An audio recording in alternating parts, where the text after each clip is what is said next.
Your friends, your friends. Radio friends again. Radio friends again.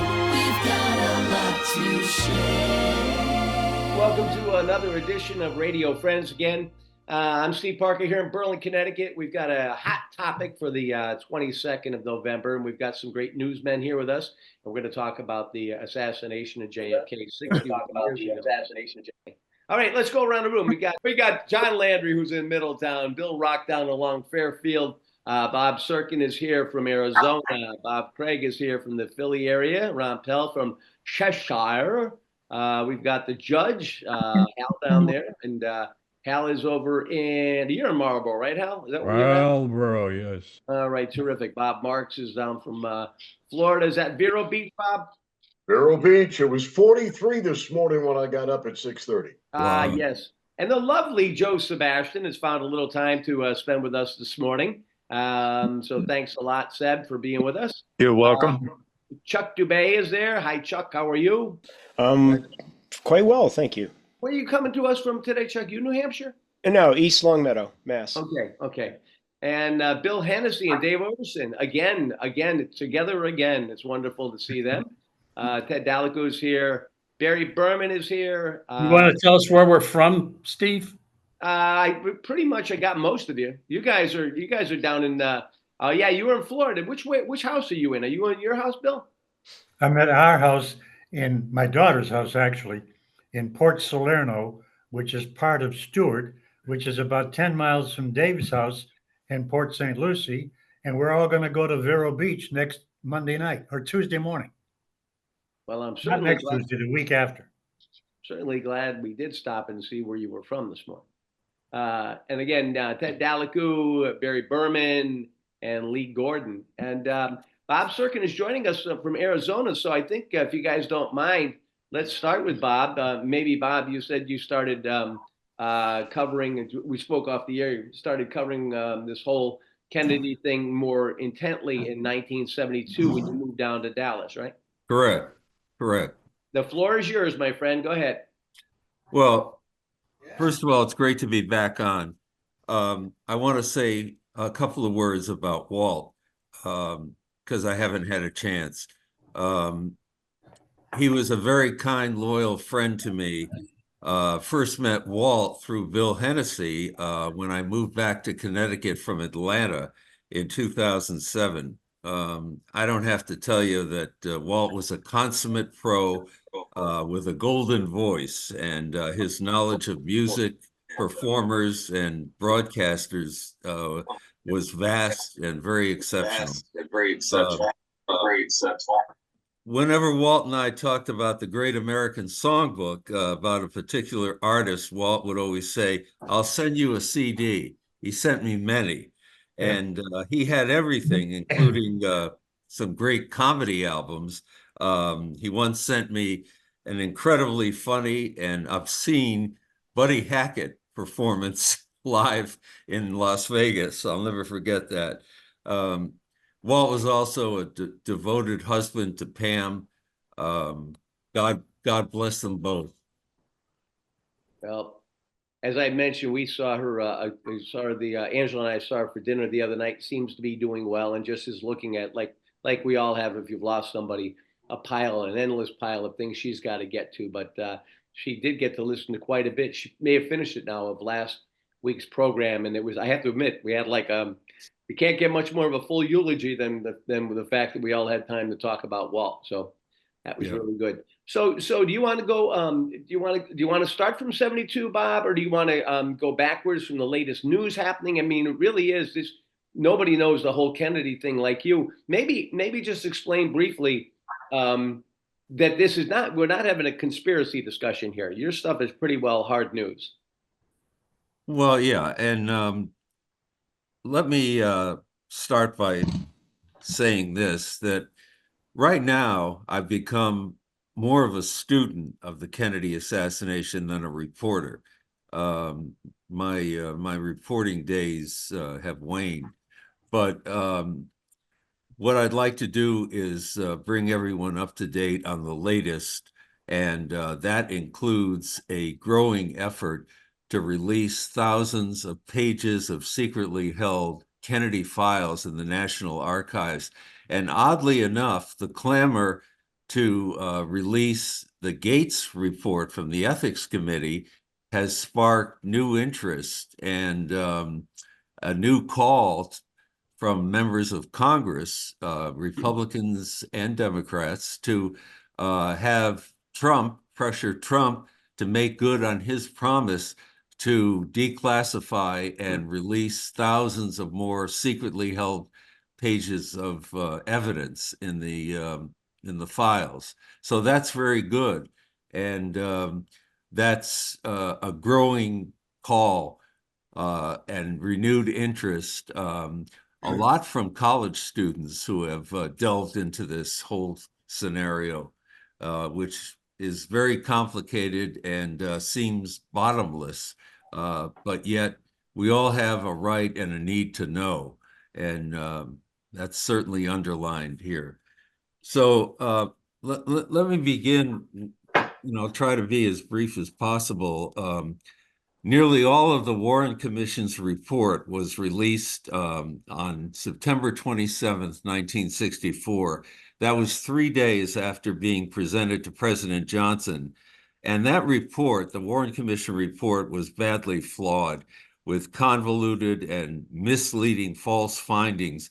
And it was designed to bamboozle the public, creating a vast government cover-up of a conspiracy to assassinate our 35th president, JFK. And it's a cover-up that still exists in every sense of the word today. So according to JFK researchers and scholars, and I want to mention Jeff Morley, who is an eminent JFK researcher, former Washington Post correspondent, he has helped me greatly. And I'm going to echo a lot of what Jeff had educated me on recently. His information is just golden and highly, highly reliable. So according to the researchers, aided by secretly held government documents obtained through the Freedom of Information Act and the JFK Assassination Records Review Board, that was established by George H.W. Bush in 1992. The conspiracy allegedly consists of the CIA, the mafia, and anti-Castro Cubans who were incensed by the failure of the Bay of Pigs invasion, of which the CIA played a pivotal role. So what's new? Well, what's new is that members of Congress, including many Republicans, are pressing President-elect Trump to make good on his promise to release and declassify all of the JFK files. And AI has assisted analysts who have identified at least 35 CIA officials who handled intelligence reports on accused assassin Lee Harvey Oswald prior to the assassination, and the new information released on Oswald and the CIA's interest in him is astounding, really astounding, and I'm going to go into part of it. So, as part of the closing case to voters in the 2024 campaign, Trump promised to release the last of all the secretly held.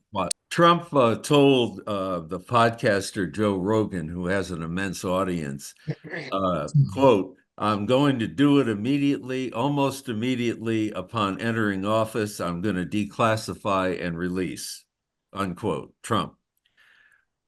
So now with U.S. intelligence community leaders ferociously criticizing Trump's nominees for top intelligence posts, Trump is set to clash with the CIA over the files and getting them released.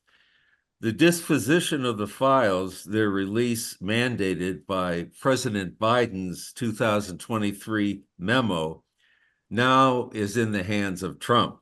And Trump could rescind and replace Biden's order after taking office by issuing an executive order on his own to release what's left in there. 2 years ago, Trump claimed that the JFK files would yield sensational revelations about Kennedy's murder in Dallas. That's a quote. If they showed you what they showed me, said Trump, he told Andrew Napolitano, you wouldn't have released those files either. Also, Tucker Carlson, for what he's worth, claimed in 2022 that a high-level source with access to the files told him the material implicates the CIA. Well, we know that. We've known that for a long time.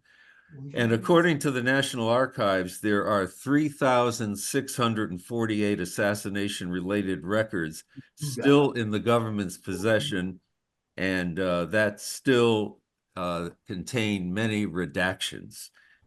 So what are they hiding? Well, the identity of two spies in the Miami news media is among the secretly held information. The name of a CIA official briefed about a reputed KGB assassin with whom Oswald had contact. And there's even details of an impressively stupid CIA scheme to produce a porno film to discredit a foreign leader. But here's the most important thing that you need to know. And again, to me, this is really astounding.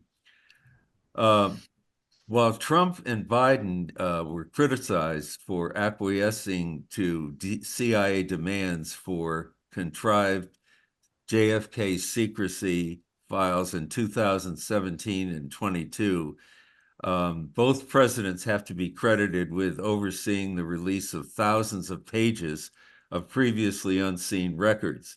Most of them are deemed to have little value, but one release file contained a CIA pre-assassination file on Lee Harvey Oswald.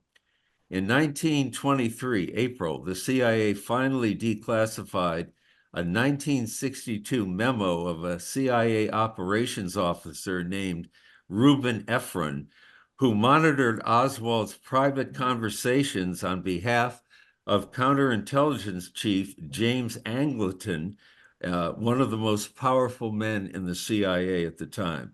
So this is proof that the CIA was reading Oswald's mail in the summer of 1962.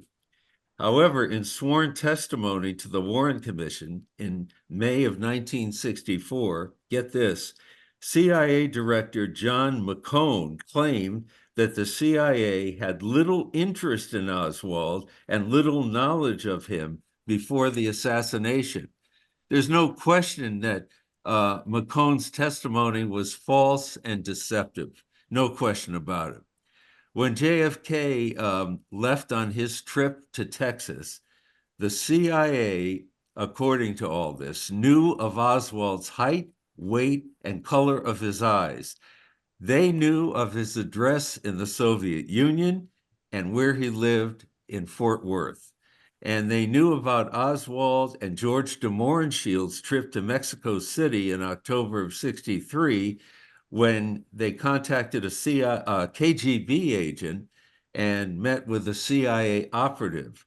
And as I think I've told you maybe months and months ago, Bill O'Reilly and I reported on all this for WFAA, and we were in Palm Beach when de Morenshield was served with a subpoena to appear before the House Select Committee on Assassinations, and they wanted to grill de Morenshield on that trip he took with Oswald to Mexico City. So the bottom line here is Lee Harvey Oswald didn't just come out of nowhere. He was very, very well known to the CIA prior to the assassination. The other thing that I've spoken to you about earlier is the fact that in the files that are still secretly held, there is incontrovertible evidence, forensic evidence, pictures, documents of a second gunman firing a fatal frontal shot at the president from behind the grassy knoll. How do I know this? I know this because my friend, Dr. Gary Aguilar of San Francisco, who is an ophthalmologist, he teaches medicine at San Francisco State.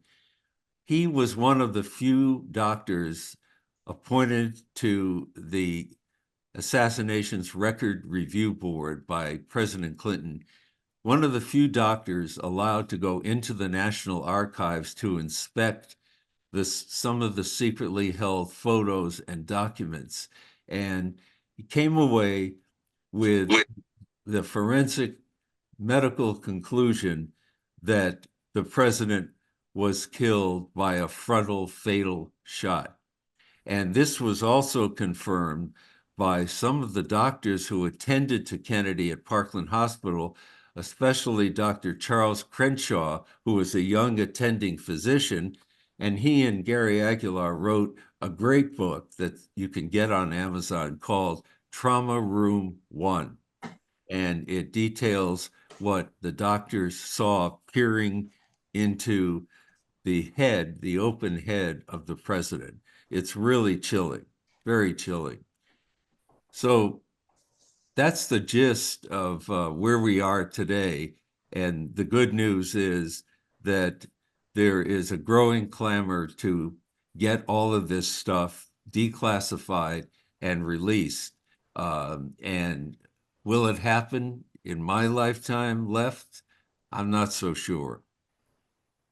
Well, if you don't mind, from the before we have the crew chime in, just a 30-second. I know that's impossible, but a 30-second elevator speech or so for people that are listening and haven't met you yet, Bob Sirkin. Just give us your news background so they know we're not just pulling this stuff out of the sky. As you had said, you were a newsman, and now you're more of a student of the whole JFK things because of things you learned as a newsman. So maybe just so people know.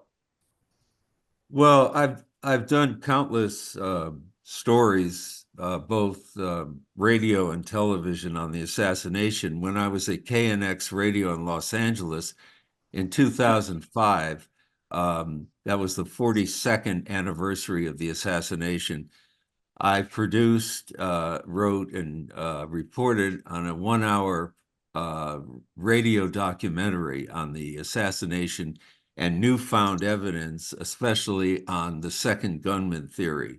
And that drew a lot of attention. And I had experts on, some of whom disagreed and supported the Warren Commission findings. But it was a good deep look at the newfound evidence. And I've also done some documentary work on the assassination.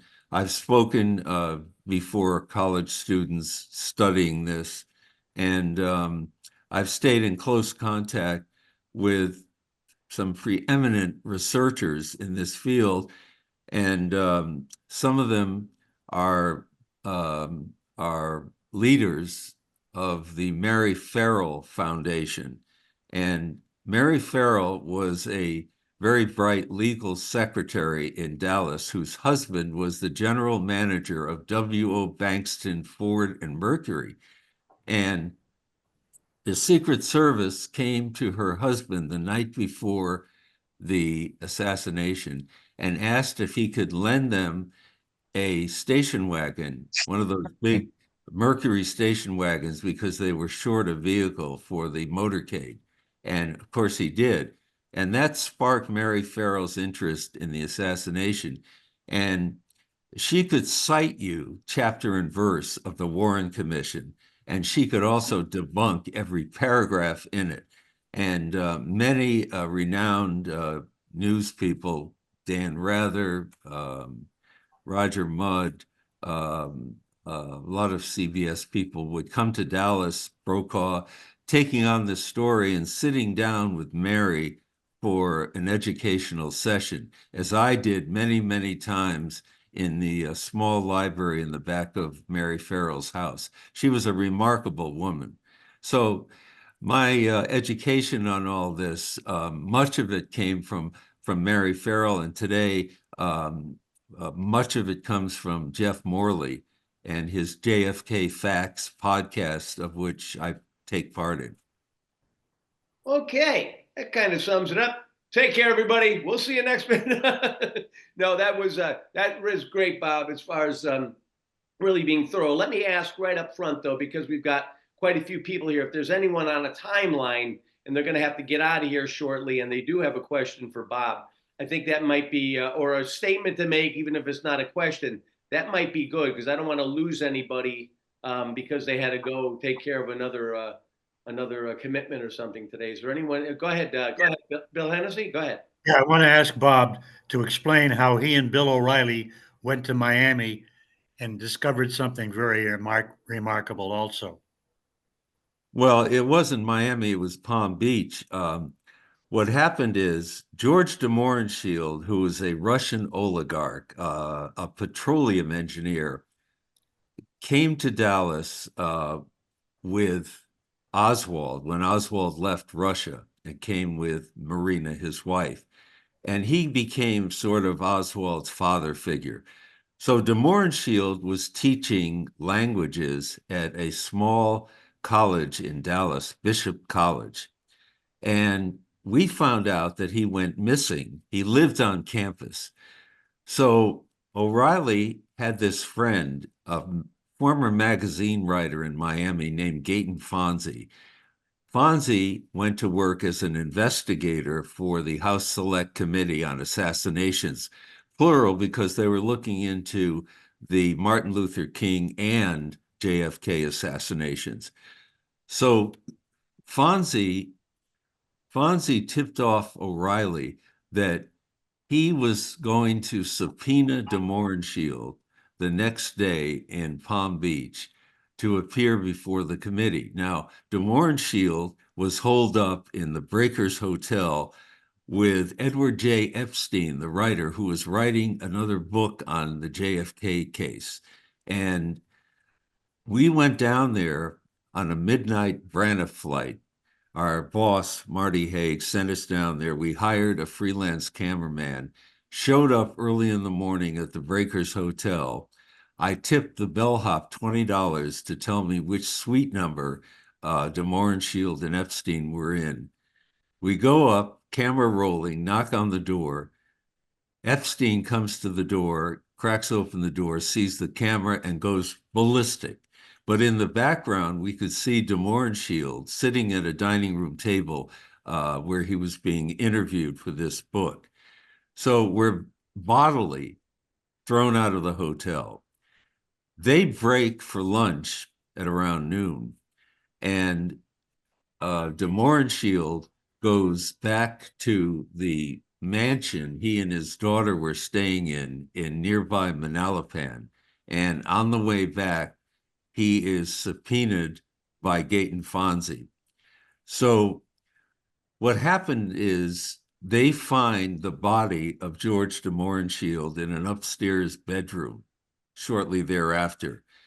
And the coroner could not conclusively come to the conclusion that he committed suicide with a 22 gauge shotgun because of the length of de Mohrenschildt's arms versus the length of the shotgun barrel.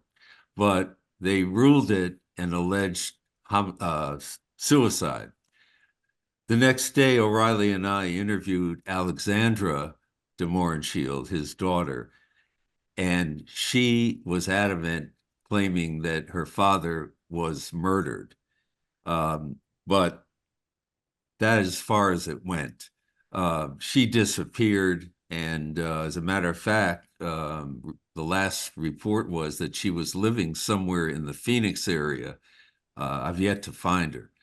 So this story that we did made national news, and we were sending back pieces to Dallas from the ABC affiliate in Miami. And we were down there for several days. And we went back to Dallas and we pursued the story from there, added to it. But like many other aspects of this story, you reach a dead end, at least a temporary dead end, which we did eventually. I did get a note, and again, just if I don't want to cross cutting you guys off, but I did also get a note here from Dick Call. Dick, you had a comment you wanted to make as far as how Kennedy affected your career in radio. Well, I mean, my experience with it is a whole lot lighter than what's going on here now. I think I'll reserve my comments till when we get into general conversation if I'm still here. This is a little bit more focused on the heavyweight stuff, and I'd rather listen. Okay, and I know I also got a note from. Hey, Steve. Yes. The only thing I will say at this particular moment was that if it were not for the assassination, I probably would not have gotten my first broadcast job. Wow. But then I can go into that later. I was evicted from my apartment. I was in college at the time. There was no room in the dorm. They told me I had to move into a fraternity house. But the environment at that time at that school was crushing, absolutely crushing. Everybody was totally confused and completely taken apart from emotionally, as we all were. We just didn't understand what was going on, and I was on the street the same day. But things got better from there for me, not necessarily for the Kennedy family. All right, I think we've got Joe over there. Joe's on his phone. What do you got, Joe? All right, so there's a CIA agent by the name of Chauncey Holt, and if you YouTube him, there's a 2-hour program called Spies, Hoods, and the Hidden Elite, and it is absolutely fascinating. If you watch it today and give it 5 minutes, you won't tune out until the whole 2 hours is over. And this is a guy that was going back and forth between the CIA and the mob, and it just answers just about every question that you would possibly have. I'll check it out. Yeah, I thought one of the things that you said, Joe, that was interesting was that the conspiracy, what were considered conspiracy theories at one point in time, did you say they hold a little bit more credibility today, or what were you saying about that, Joe? Oh, I absolutely. There's also a book by a guy who wrote the Hollywood Godfather, which is another fantastic book about the conspiracy. And the best book I've read on it is called Unbreakable, which Robert Kennedy Jr. says is the most accurate depiction of everything that happened for 2 years prior to this whole setup. Yeah, Joe, let me just say that RFK Jr. is a advocate for the release of everything left in the files, and several other Kennedy family members publicly have supported that, but privately have spurred the release. Okay, anybody else? Joe, is there anything else you wanted to add to that? That's pretty much it from my end. It's called Spies, Hoods, and the Hidden Elite by Chauncey Holt, H-O-L-T. Is there anyone else? I mean, it got to be. Can I chime in on something here? Please do that. Yes. An interesting parallel to what's going on in today's world with Trump being convicted on a couple of things and still running for president. If I can read this very, very briefly, this is from John Simkin, who was a 27-year-old editorial business manager and assistant to Life magazine executive editor. He says here, beginning in late summer '63, the magazine, Life magazine, based upon information fed from Bobby Kennedy and the Justice Department, they had been developing a major news break piece concerning Johnson and Bobby Baker. On publication, Johnson would have been finished off would have been finished and off the 64 ticket, and probably would have been facing prison time. At the time, Life magazine was arguably the most important general news source in the United States, and the top management of Time was closely allied with the USA's various intelligence agencies, and they were used often by the Kennedy Justice Department as a conduit to the public. And the LBJ Baker piece was it was in its final editing stages and scheduled to break in the issue of the magazine due out the week of November 24th. But with the assassination and LBJ ascending to the presidency, the Life magazine killed the story. I have always thought that LBJ was involved in it. I don't think he was involved in the day-to-day planning or had any hands-on in any meetings, but I think he was aware of some activity going on in the planning of this. And No question. He gave his tacit approval to those plans. Yes. Can I, Joe, can I add something here? One of the last things I did before leaving Dallas to go to ABC News is I had breakfast, no camera, breakfast with the retired chief detective, homicide detective, Will Fritz of the Dallas Police Department. He was the first law enforcement official to interview Lee Harvey Oswald. Fritz got a call, was interrupted by a call from LBJ. And LBJ told Fritz, this is according to Fritz's daughter, he said, quote, "You've got your man, we'll take it from here." So in other words, LBJ derailed Fritz's investigation. His daughter had told me that her father would take that to his grave. So she arranged a breakfast meeting that we had in downtown Dallas. Fritz was living in a residential hotel.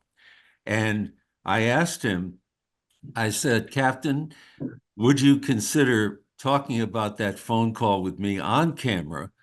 And he paused, stared at me, and said in a very low Texas drawl, "Well, maybe someday I'll write something about it." And that was that. I always think Lee Harvey Oswald was definitely involved in the assassination. I'm not 100% sure he was the one who pulled the trigger that killed the president. But it's very telling when he used the word patsy. He knew that he was part of a conspiracy, and it was dawning on him as the arrest progressed that he was being set up. Yeah. Yeah. That term was also used in one of the stories that I heard when the assassination attempt with Trump. Somebody had said that the guy that was there had said that at some point in time. I don't know. One of the many stories that I had heard that came out around that period of time. All right. Hey, Okay. Steve, Go ahead, Dave. should ask the people where they were when they heard the news of the assassination. All right. From Dave, let's go around the room. Bob Craig. Yeah. First of all, congratulations to Bob for the tremendous insight into it. It was a great audition, by the way, Bob. If you want to have another gig as an investigative reporter, I think that would certainly fill the bill. Ironically, it was on a Friday, and it was around 1:15. And I don't know if any of you were in Boston at that point, but I was. And I had just finished up working my gig at WBZ in Boston, where I was an engineer for summer and early fall of 1963. And I was looking for my first on-air gig.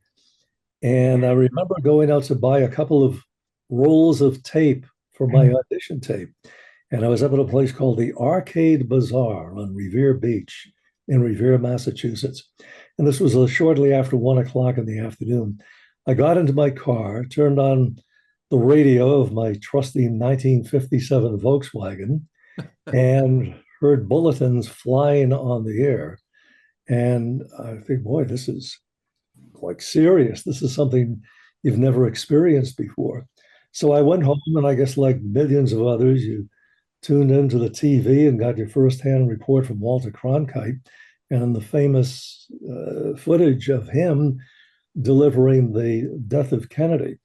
Well, I got to tell you, if you were in Boston at that point of Kennedy's assassination, it was like a morgue in that city. Nothing moved at all. Nobody did anything the whole weekend.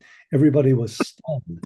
And it was interesting flipping around the dial on radio to hear what radio stations were doing. Of course, WBZ at that point was still music, but they had this enormous newsroom between AM, FM, and TV.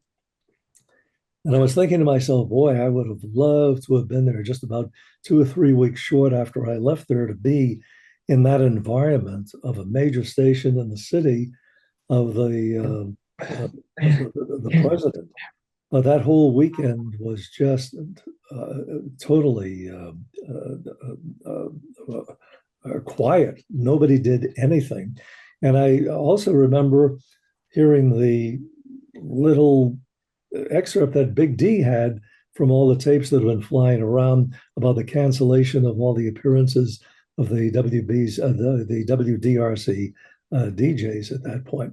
So it was quite a weekend, and it just, really, that city was totally unrecognizable as to what you can imagine. But it was like being there first hand, if you will, in the reporting and everything, and the feeling and the emotions of the people.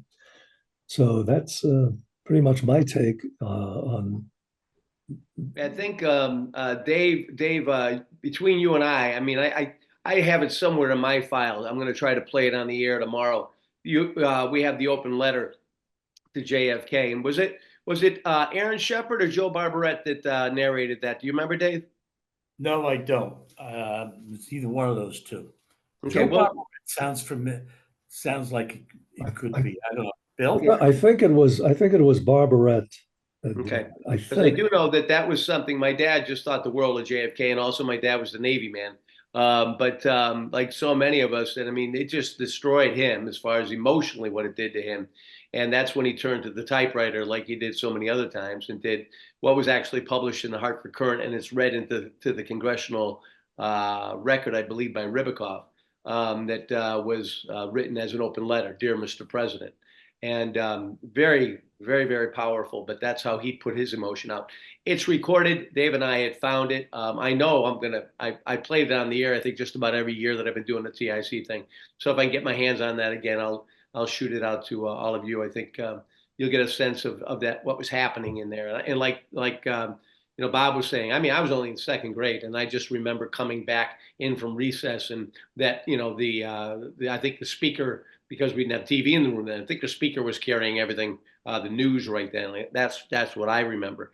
And of course, a lot of people may or may not, well, some may or may or not remember, but Bob Ellsworth was the gentleman that, an old friend of our old radio friend that broke the news on Channel 3 when he was doing both that. And go ahead, Bill.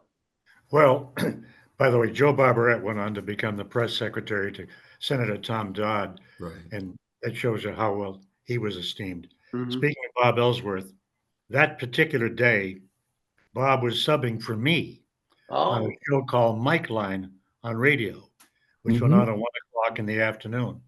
I was taking a group of 4 Trinity College students up to a debate tournament at the University of Vermont. I was the debate coach at Trinity College while working at TIC. It was called the Athenaeum Society. We stopped off in White River Junction for lunch. That's where we heard about the assassination. We continued on. I suggested when we got to Burlington to cancel the whole tournament, but they continued on with it. And it was the saddest 2 days that I can remember. But going back to the TIC radio, I was able to tune it in White River Junction to hear what they were saying. And Bob Ellsworth, and it might have been Floyd Richards with him, because Floyd and I did it the other 4 days of the week. They were breaking into the news to talk about the assassination. Wow. So Bob was on radio that particular day when it actually happened. We've all seen the famous Walter Cronkite report where he removes his eyeglasses and a tear streams down his cheek as he's reporting on what had just happened. Yeah. But Bob covered it on radio, I think with Floyd, and that is available to be heard on the WTIC website, which Dave Kaplan runs. It's not nearly as voluminous as what you're doing, Steve, so well, but they do have a website that plays back excerpts of their radio coverage and TV too, I suspect, on the things that happened on that Friday in November 22nd, 1963. So that's how was it 63? I guess it was. Yeah. And that was a couple of years before I left TIC. But that is available as part of this conversation, which after you record it and play it back, if you want to hear Bob talking about it, you can tune into that today. I was, for me, I was in the 8th grade, and we were in Sister Angela class at St. Vincent de Paul School. And we just got back from lunch, and we were all a little Friday, little feisty, and making a lot of noise and that. And a girl came around and handed Sister a note. She just sat there or stood there and looked at it, and nodded her head and gave the note back to the girl. She walked out of the room, and we were kind of just causing a ruckus in the class. And then I can remember Sister Angelica saying, "You won't be laughing in a few minutes." Huh. And then the speaker came on, and Father Ferrigno made the announcement of Kennedy being shot. Then we were all stunned. And then about 10 minutes later, he reported that President Kennedy had died. And then they let the school out early. And then I went home, and we were just glued to the television set for that whole weekend, my parents and everybody. And it was interesting to note when Oswald got shot, I just had this feeling. I said to my mother and father, was sitting there, and I said, Oswald's going to get shot. He's going to, oh, no, he's not. I'm telling you, he's going to get shot. And boom, when it happened, I mean, I was just flabbergasted that I got it right. And my mother said, "Oh, you've seen this before."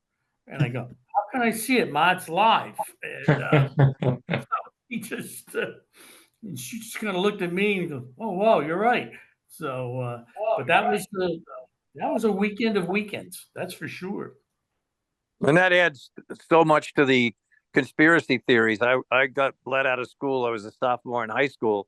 And then Sunday morning was sitting in my living room watching Oswald get shot by Jack Ruby live. And you can't tell me that during the course of all of this, that this is just an accidental coincidence that Oswald got shot by this mob figure. And then he suspiciously not long after that as well. It's just something that I think we all wish to our graves that we had the answers to what happened that day.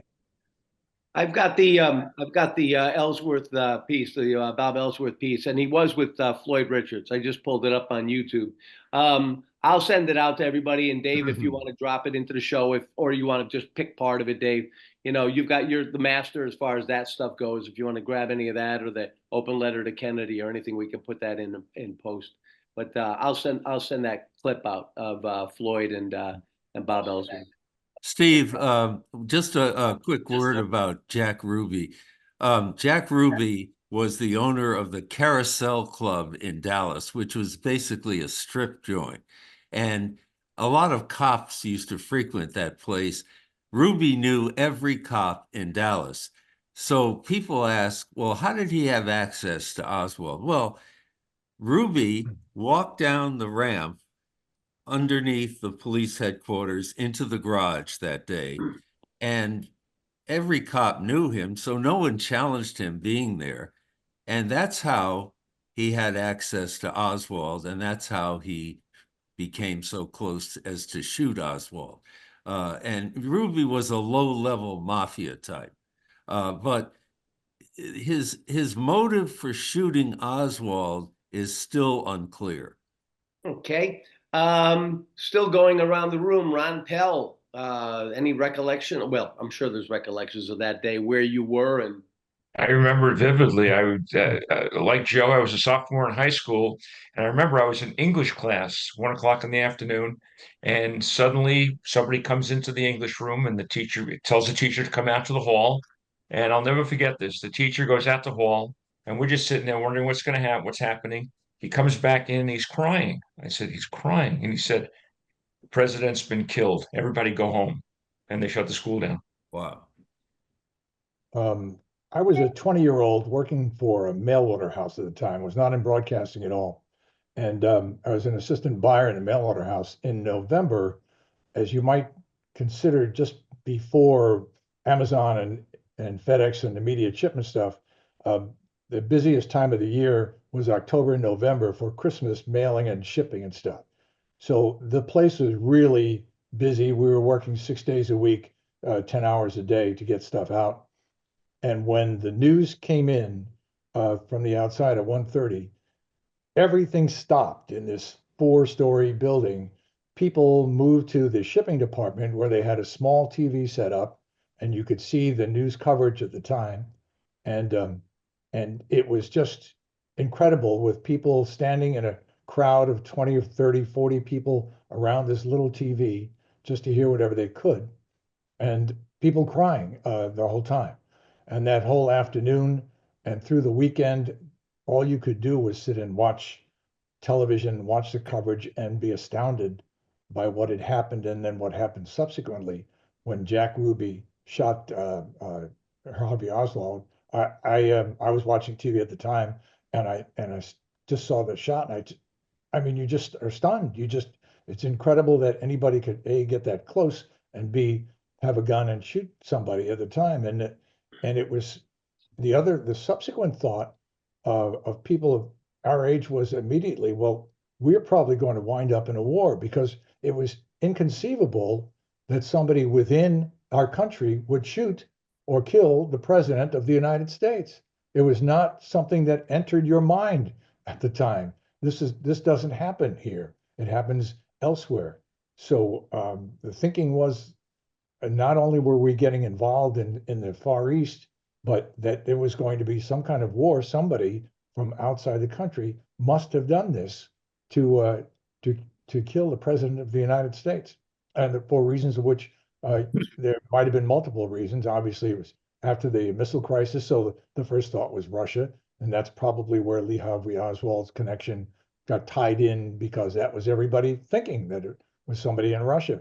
And then, of course, it was the Cuban invasion and that stuff. So it was just an incredible time. And one of the things that you reflect on, even not being in broadcasting, but being exposed in one of the major markets in the country to all the different news coverages you could tune in. I mean, we had 7 stations in New York. Some places only had 3 or 5. And you could tune into everybody and hear the various reports. And it was just an astounding time. And so Wiggins won't interfere with us. In my memory, for sure. Interesting to note, there were no all news stations at the time. No. And the stations that were playing music really subdued their programming.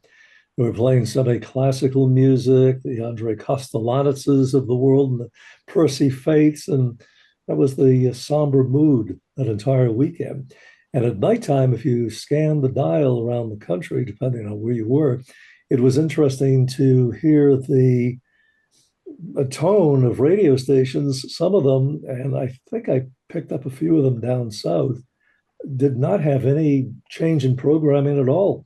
It was, playing the hits and doing whatever. But up in the Boston, New York area, it was totally different. Totally different. Hey, I'd be interested in hearing from some of the guys about how the assassination changed your life. I mean, for me, it kind of turned me into a cynic, a lifelong cynic about government and politicians, and nothing has really changed my thinking in the last 61 years. All right.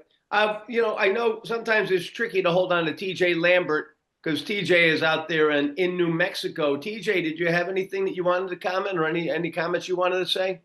Yeah, I'm with Hal on that, and and I'm not a cynical person by nature, but with government and politics and its nasty business. And I remain is probably the most as cynical of I could think that I've ever been in my life. But I was in the seventh grade, and we were changing classes at school number one, and they sent us back to homeroom, Miss Bacon's homeroom, and they announced at that time been shot, and shortly thereafter that the president had died.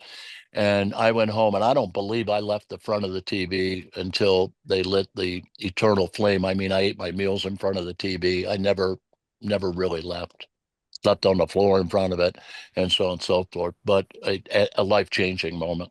You know, it's interesting because, again, you know, I mean, just scanning through some of this stuff while you guys are talking, they said there were 81% of the nation's homes had their televisions on when this was going on. So it's there's interesting, you know, that's one thing about you know, it's a double-edged sword when you're dealing with the internet, but there's a lot of stuff on there that pertains to this as far as numbers. I think they said 70 some odd hours of nonstop coverage from the different networks and stuff. So there's some interesting stuff there. That's wild. Okay. All right. Again, just jump in if you have to. Dick, go ahead. Well, you know, it was a very hard time for me. I know, as I had earlier mentioned, other things were going on in my life, but you know, I had minimal experience at the college radio station, but I did watch the news. And then when everything happened, people were wandering around. I was in Ypsilanti, Michigan at the time, and also in Ann Arbor as well. And over those couple of days, and people were they were wandering aimlessly, not knowing what to think, not knowing how to process it, crying. I felt the same way.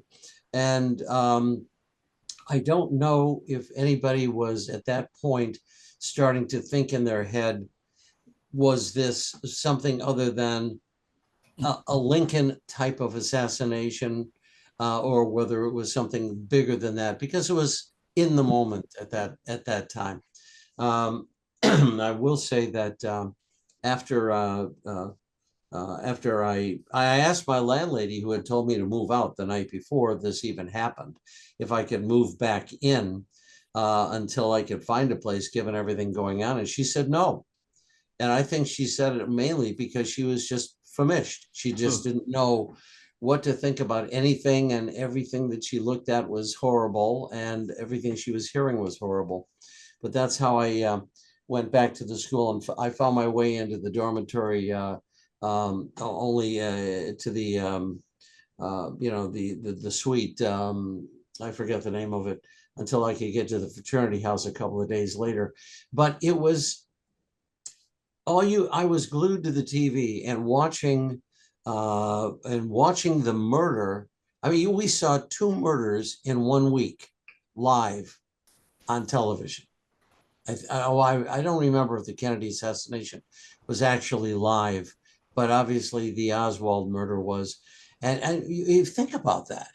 Think about all of that and its impact on anybody's psyche, anybody's emotional fiber, who's growing up in a society where you feel that we have, you know, a certain level of control, not control, but you know, just that we all comport ourselves in a much more humane way. It was too early for me to think about whether there was anything to it, if what was behind it. It was just more a case of it happened. And I think people were just incredibly confused. There's no question about that. I wanted to ask Barry, and Barry, I know your mom was a bit of a I don't want to say she was very outspoken. So maybe are there things that you recall as a child when you heard this, and maybe how she kind of reacted to it? Like Barry, just briefly, so people know the role that your mom played when in kind of a, I don't know, being a little bit of I don't radical. I don't even tell us. I don't have audio. Wait a minute. Okay. All right. Hang on. I got it. There we go. Can you hear me now? Yep. Testing one. Yes. Well, I'll bring my mother into it in a bit. I was a senior. I was in ninth grade at the Sheridan Junior High School, and I had the distinct honor of, if you call it an honor, of breaking the news to the entire school. Wow. And what happened was I was in the band. It was assembly day. It was Friday. Sheridan Junior High School is a big school, but the assembly hall was not, did not have the capacity to hold everybody. So they had two different sessions. So I played in the band played processional and a recessional. I played the recessional. I left and I went to wait that was after the first assembly. I went into the principal's office to wait to go into the second assembly. I'm in the principal's office. I'm the only one there. There's a radio on, and I hear that Kennedy was shot. And I'm the only one at Sheridan Junior High School who knew that. And I'm freaking out. I just got this information, and I start screaming and running down the hallways. The president's been shot. The president's been shot. Go into the assembly. The president's been shot. The president's been shot. And people are laughing at me. They think I'm like Chicken Little where the world is falling. They have no idea because I'm the only one who knows. And so then all of a sudden the principal dismisses everyone. We go home. And I think that as I think back on it, I think that was the beginning of my news career. And that's probably why I went into radio news, because the thrill of announcing a major story to a population was energizing. I mean, I was certainly depressed. I was certainly upset about the president being shot. But later on, I'm in the news business, and I traced that back to that day in 1963. Wow. My mom was Rosalind Berman. She still is, except she's not alive. She was a state representative. She was the head of the Ethics Commission. She was a Freedom of Information counselor. What makes her a radical is that she was probably the most liberal legislator in the state capitol, and yet she was a Republican. So that kind of makes her some sort of something. Well, but not so much back then. Not so much back then, but she was. Yeah. Well. Wow. She was one of the times. So that's my little Kennedy story. Great. Wow. Great. Wow. Yeah, I was 7 years old. I was home from school, and I was watching some stupid soap opera in my mom's bedroom, and they broke in with Walter and then Dan. It certainly changed our industry, and it certainly made television news. What at least for a while it very honorably became. Yeah. For a while. Yeah, it's interesting, Barry, when you say that little story, and where would your life have gone if you weren't, struck by a news story like that? Who knows? Right. I mean, I got a funny feeling whatever you did, it was going to be a little bit outside of the box, no matter what. But well, yeah. I remember that night. November 22nd is my brother's birthday. In fact, we're going up to Boston to celebrate that. Oh my. And but my parents wanted to make sure, he was much younger than I was, 2 years younger. But they wanted to take him out to dinner. And so we ended up at Frankie's Villa Pompeii in West Haven, I guess. And we were the only ones in the restaurant. And that was a very eerie feeling to be only ones in that restaurant on the night that Kennedy died, and trying to balance the death of the president and kind of shield my brother, I guess, in a way, to make sure that he had a birthday kind of celebration. It was very eerie. Isn't it weird? I mean, we had such great reverence for the president of the United States, and it was universal. Yes. It wasn't political. Right. It's profoundly sad. And from a kid's standpoint, good point. he was unbelievable. I mean, he was, he was Hollywood. I mean, the guy was fantastic looking. He had the hair. Let's face it, he destroyed the haberdashery business. Stores closed left and right. But it was interesting because when you see that as a child, you always felt that's the first time. I can't remember any president before that. I was, probably 7 or 8 or whatever. But the interesting thing is, to see how that affected us just because of the fact you always felt you were safe. You had you didn't really quite understand Bay of Pigs and all that kind of stuff in the Cuban Missile Crisis, but you knew that man that came on television and spoke to the country was going to protect us. There wasn't anything that wouldn't. And my mom, I just remember my mom. She thought the world of JFK, and I remember that because she would always say, I don't know, it's strange, but I think the way she looked at it then, she would say she'd like to imagine him in his rocking chair on the moon, looking over all of this, and it was, my life went crazy because that was, November of 1993, and a few months later, in February 1964, Mom passed. But I still remember that, it was brutal. I mean, our family was just, nobody moved away from that TV set all that time. When I got wind of this, I raced to a television at the YMCA that was right next to the high school on West 63rd Street and saw Walter Cronkite. And then when I came back into the school building, we were all dismissed, and it was a weekend of television. And I remember that the Kennedy family wanted the football games to go on because he would have wanted it. But it was just a defining moment, the end of innocence. And later on, I at the University of Hartford, I got to meet George Michael Ivica, who was an expert on the Kennedy assassination. And of course, I got to work with Bob Serkin and Bill Hennessy at 30. And Bob does a wonderful, wonderful job covering this, and I'm just always in awe in what he knows and can contribute to this horrible event. Bob Marks, and again, I don't think we really had did we get to speak? I don't think we did get to speak. I'm going around the screen, so if I'm messing up, let me know. And I finally figured out the computer for what it's worth. If I can just get in here for 1 sec. Okay. Again, I'm younger. I mean, I was born in 6, so I really don't remember a whole lot of. It's interesting when I started. I sit here in the warehouse of tapes.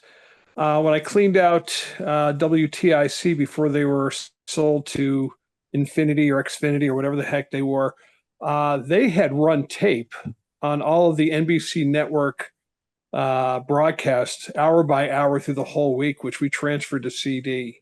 I mean, it's just fascinating, the coverage that was going on.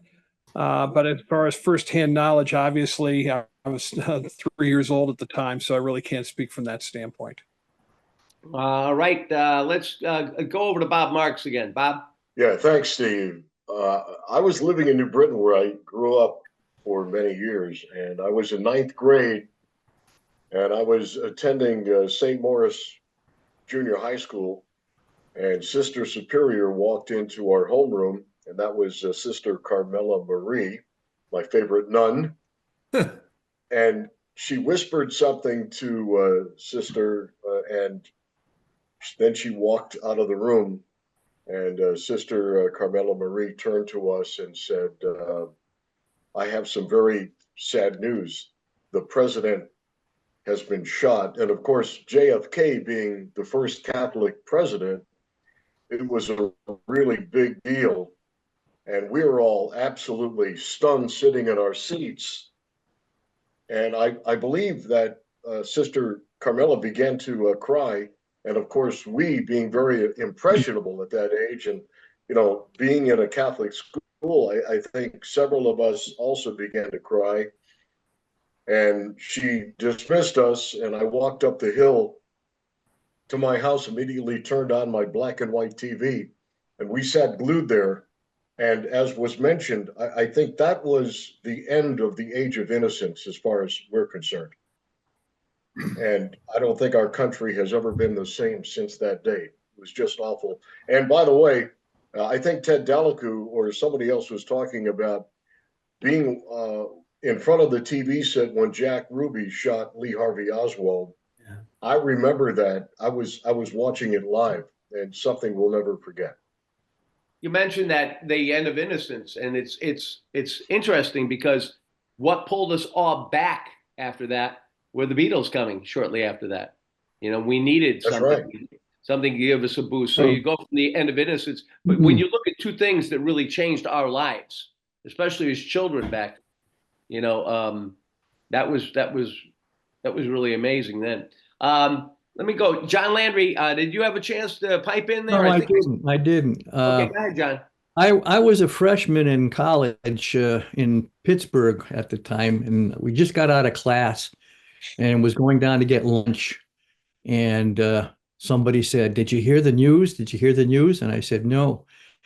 And they said, Kennedy was shot. And, you know, there was silence in the entire school. I mean, it was just nobody would fathom what had happened. I remember we left and I went to the dormitory and we were all sitting there watching television. And on Sunday, guy sitting next to me watching television said, "Wouldn't that be crazy if Oswald got shot or shot Ruby?" And I swear to God, within 10 seconds after he said that, he was. Wow. What I find interesting also is that Ruby was shot.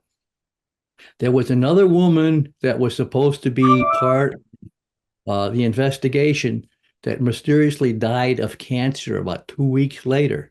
And that was sort of hush hush, that whole thing. And I always thought that was part of a conspiracy or, you know, a plot to get rid of the president. Well, don't forget Dorothy Kilgallen, who was also mysteriously killed when she said that she had the goods, and they found her dead shortly thereafter, also under mysterious circumstances. Yeah. Let's see. We're going across here. Bill Rock, I know your pipes are struggling. So, is there anything you would like to add, Bill? Well, there's two good stories that I have about it. One was when I was in high school. I was a junior, and like everybody else who was in class, the word passed that the president had been shot. But it was a bizarre situation because I had a teacher named Mrs. Mosley, and it was a math class. And she said, "Well, it's time for an exam." This is after the word of the president had been shot. And she said, "I'm passing out 2 sheets of paper for each one of these questions." I said, "Excuse me, Mrs. Mosley, right now I don't give 2 sheets." Which, of course, my disc jockey, he has a sense of humor. My other story was that working for NBC News as the announcer for Tom Brokaw back in the late 90s, I had a lot of downtime when I would sit and wait to be called to record stuff. And I would watch a lot of TV. I would look at the monitors we had in different studios, different monitors, and one of them was with Gabe Kaplan. Gabe Kaplan had Walter Cronkite as his special guest. And I knew they were on the 6th floor, so I went to the 6th floor lobby because I always wanted to meet Walter Cronkite. He walked off the elevator. You know, I walked down from the hall from the studio, and the elevator bank was at 3:00 in the afternoon. There was nobody there. We had a half-hour conversation. We talked about sailing because he was a big, you know, he just bought a sloop and so forth. And we talked about them wanting him to run for president. When I brought up the fact that I saw him, as many millions of Americans did on TV when he announced the president died, he got silent. He said that was very challenging in my life. Wow. Wow. Yeah. Sure. Wow. Powerful stuff. Ed Bruder, a man who's got archives just about everything. Ed, do you may have the open letter to JFK. Do you have that? Did I send that to you? Or I do have that, and in fact, that's posted on WDRCOBG.com this week. Oh, great. Okay. You can see the actual text of the letter as well as listen to Joe Barbarette's recording of it. Great. Wow. At the time the Kennedy assassination happened, my family was living in Fairfield, and as it turned out, I happened to be home sick from school that day. And my older brother came home with the other carpool lady, and we could hear him running up the driveway shouting, "They shot him, they shot him." And at that point, my mother and I had no idea what he was talking about. And when he got in the house, he said they shot the president. And we went over to our, I think it was a GE black and white TV set, which took forever to warm up. It was a tube set, of course, and it felt like an eternity. It was probably about 15 seconds before you could see a picture. And my mother immediately burst out into tears as soon as she saw the actual picture and whatever graphics they were displaying. And when you think about how this changed the industry, Dave would probably know this more than I would because he's worked in TV, but in those days, even to do a sports broadcast, it had to be scheduled in advance because you were using a combination of very primitive microwave links and telco lines to get signals from one place to another. And suddenly the networks had to go nonstop for basically 3 days trying to originate from a remote location. They were able to use some of the Dallas TV station uplinks to whatever they had for primitive satellites. But it was a real challenge for the news industry, and it really changed the way television approached the presidency. Forever after, anytime the president steps foot off the White House property, there's a large press contingent with him just in case something like this happens again. Compare that with the Trump assassination attempt this summer or early fall, how quickly that got on TV and live and in color. In fact, I think there actually might have been one of the networks carrying that live when that happened. So that was all as a result of the Kennedy assassination, that the networks had to change because in case this happened again, we needed to be there and have the broadcast links to get it on the air. Ed, I want to tell you, when I worked at Channel 5 in New York at WDRC, it was right after the 68 election. And I'm walking through one of the studios, and there's one of the news team is sitting on at the desk set, very somber, and he's just talking. He says, the president was, I'm going on one. I says, is Nixon dead? Somebody, what was going on? You know what they were making? They're making an obit reel. So in case he had died, boom, they can get it right on the air that quickly. And there's a team, I don't know if it still is today, but there was a team of reporters and cameramen. Each network would change that follows the president just for that incident in case he was shot. When Ford was shot or the attempted assassination, we got it real quick. Yeah. A lot of that was they had cameras all over the place. And I remember when Ford came to Hartford and his motorcade was hit by another kid, and totally didn't even know his motorcade was coming because Hartford PD didn't put blocked off that one road. I think that was the 76 World Series was on because I was listening to that. NBC Radio had the World Series that year. It was in October. And you're right, a kid ran a red light because Hartford police failed to put up a roadblock there. Oh my It God. smacked right into Ford's limo. Yeah, he was coming from the Hartford Civic Center, and they actually had Secret Service at DRC. Wow. One guy, and he's listening to this, and he goes, "Got to run, guys. What's going on?" And in the newsroom, I forgot who was in there, and they're trying to find out, and they're calling the Hartford PDs. What's going on? And then we got the word that the motorcade had been hit, and but the president was, he kept on going.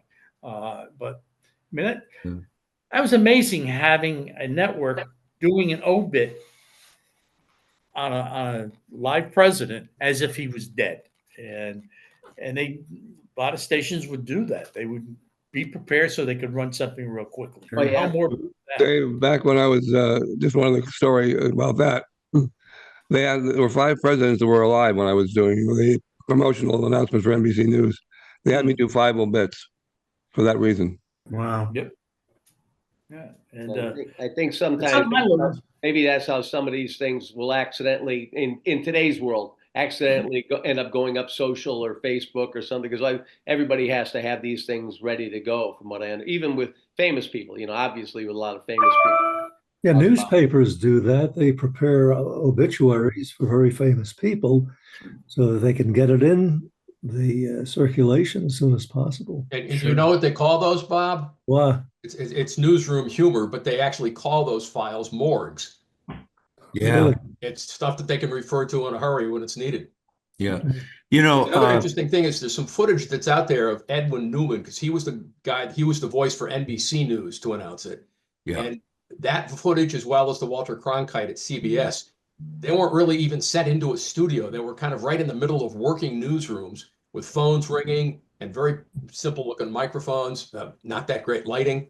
It was very put together at the last second, like there was no prep, that they never thought about, would we need to do this? Well, Walter was like that too, right? He was sitting, it looked like, as I recall, he was sitting at a desk and he had his glasses.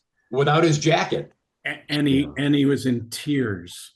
And, you know, again, you know, I was 7 years old and I'm just trying to figure this out, except I loved, you know, we all loved JFK because he was just, you know, for a 7-year-old, what a cool dude. And, you know, we idolized him. He was like a god. And Walter Cronkite had a personal relationship with Kennedy because they both liked to sail. Sailing, yeah. And they became mutual friends. And then, now imagine if you're on the air and now you've got to tell the world your president is dead. And you could hear him choke up. Yeah, no, he cried. He wiped tears off his face. I remember that. Yeah. You know, just to follow up on what Ed was talking about, I think that the Kennedy assassination changed the mindset of networks and major stations covering the president, where they adopted the edict, you never leave the president uncovered, never. And to this day, that exists. I think prior to that, there were times maybe when news organizations didn't cover the president 24/7. Maybe I'm wrong. Before we jump off, because we're going to have to do that, Hal, I know you asked some questions along the way. Is there anything you wanted to add to Hal? That, you know, when the news first hit? I have nothing important to add. I was taking a year off from college between my sophomore and junior year. I was working as an elevator operator in New York City. Cool. And it so happened that Westinghouse It has its ups and Broadcasting. downs. I'm sorry? I said it has its ups and downs. It did, yeah. I had trouble learning the route, right? Westinghouse Broadcasting had their offices there, and usually that was pretty quiet because it was corporate offices. They didn't have any studios or anything. But I noticed that day after it was announced that the activity going up to that floor seemed to be a lot more than it usually was. Well, I think everybody's had a chance to comment here. I've been trying to keep track of all this stuff. I haven't heard from Ron Pell. No, you did. I was a sophomore in high school, and I mentioned that I was in English class, and the English teacher was called out, and he came back in a couple of minutes later crying. Literally, I remember vividly, the English teacher crying, and he just said, "President has been shot. President has been killed. Go home." And they closed the school, Midward High School in Brooklyn. They closed the school. Wow. Well, I can't thank you enough, Bob, because this has really been wonderful, and to have everybody's thoughts here, just great. And I think the people that listen to the program after the fact will really appreciate it too, because they all have their memories of stuff. But thank you so much. All right, let me just go around the room real quick it's been a lot of people here, so I want to make sure we thank everybody, because we pretty much heard from everybody. John Landry, Bill Rock, Bob Serkin, Bob Craig, Ron Pell, Bart Mazzarella. I know him as Bob Marks. Most of us do.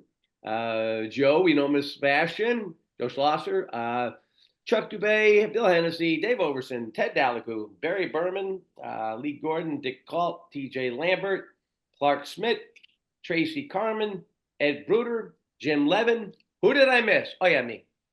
Did I miss anybody along the way? Jerry Mather as the Beaver. I was going to say it, but I didn't. We've been on this. No. We're disc jockeys. It's Barbara Billingsley as the Beaver. And Cam Fong as Chin Ho. That on. You were doing so good on I this. always So wondered well. why they did that. Why didn't they use a stage name, Cam Fong as Chin Ho? Hey, now you have something to clean up, okay? We have to remember that there's got to be some levity in all this stuff, and it's great. It's a treasure to be able to hear all these opinions of people, especially people that were we just have memories, whether they were in the business or out of the business or in school, all good stuff. But changed our definitely changed our world. So I'm going to get out of here actually because I've got an 11:45 appointment. It doesn't happen often, and most of you who know me know that I'm never on time for an appointment. But I'm going to try my best because Ron, you'll appreciate this. I'm meeting Cal Miller on the side of the road because she's handing me a turkey for Thanksgiving. Steve, that's great. And Cal, my wife and her just got together a couple of weeks ago. She's a wonderful lady. Wonderful lady. Yeah, Miller Foods. DRC's got.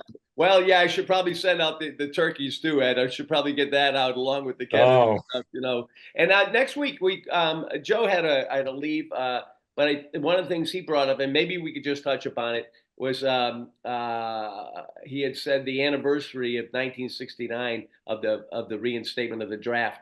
So maybe that might be something we want to talk about, touch upon Vietnam a little bit, and anything else. Pretty much, just love to hear from all of you guys.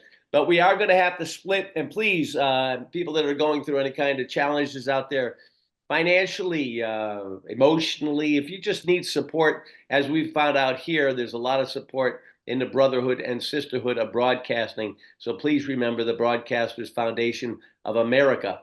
And happy Thanksgiving to everybody. And happy Thanksgiving. Happy Thanksgiving. Happy Thanksgiving, everybody. Happy Thanksgiving. And without turkeys don't fly. Without sounding too corny, thanks a lot for all of you giving so much on this show and all the other shows. So we're gonna get out of here, provided I hit all the stuff. Dear Mr. Kennedy, please forgive me for not writing sooner. I guess we've both been pretty busy. Me running my everyday life, and you being President of the United States. It really was up to me to write first because you've been a lot busier than I have. What I've wanted to do, though, is to thank you. Thank you for being my idea of what a president of this country should be. Now, don't go getting any ideas that I've always gone along with everything you've said or done. Some things, yes. Some things, no. After all, none of us is perfect. I know I can say this to you because you never got real mad and held a grudge about things like that. I guess that's why people found it pretty hard to get very mad at you. Like I tell my kids, it's not always just what you do, but the way you do things, the way you treat people that counts. Speaking of kids, Mr. President, they're going to miss you. I know mine are. Oh, they're a little young, and they really don't know what some of the important things about being president are. My daughter always thought you were her idea of a pretty handsome guy. And my son, well, a Navy man, especially a PT boatman, is pretty okay. Oh, sure, that space stuff is pretty great, but who pulled him out of the water? Darn right. You know how these kids are. And the kids knew this, I guess. Heck, you even had my boy interested in history. And any man that could do that has to have something. I know I couldn't. As for me, well, there's so much to say because of the way I feel today, and I just don't know how to say it. Pictures keep going through my mind, like the way I always saw you trying to tuck your tie inside your jacket around those breezy airports or coming up to the microphone.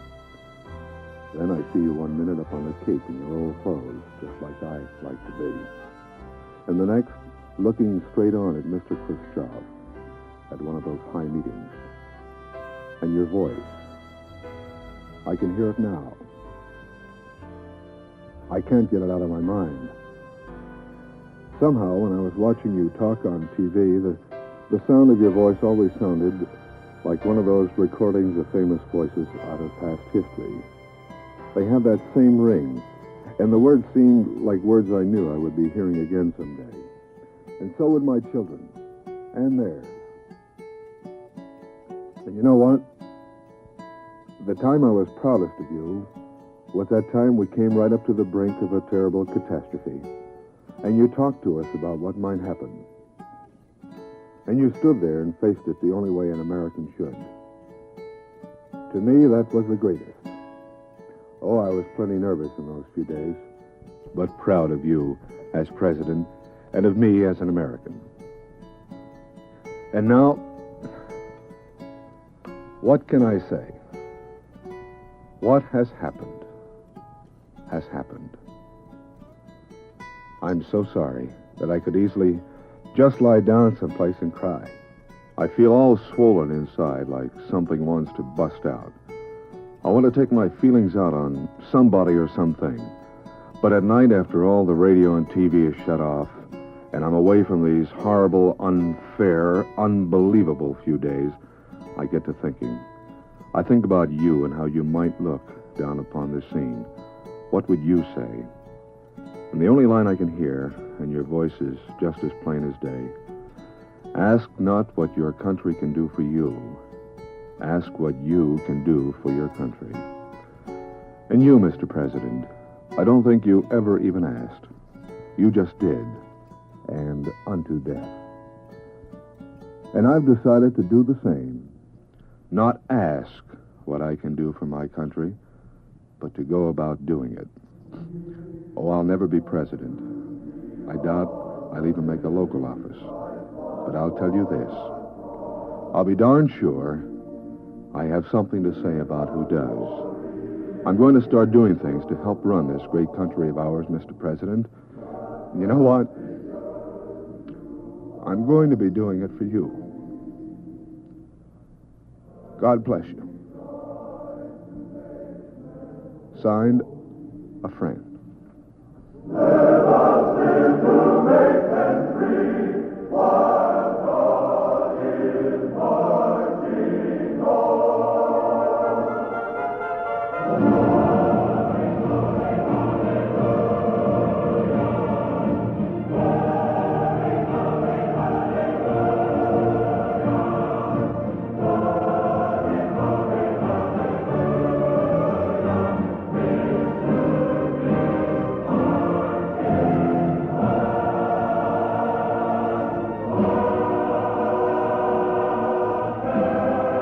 And so, my fellow Americans, ask not what your country can do for you, ask what you can do for your country.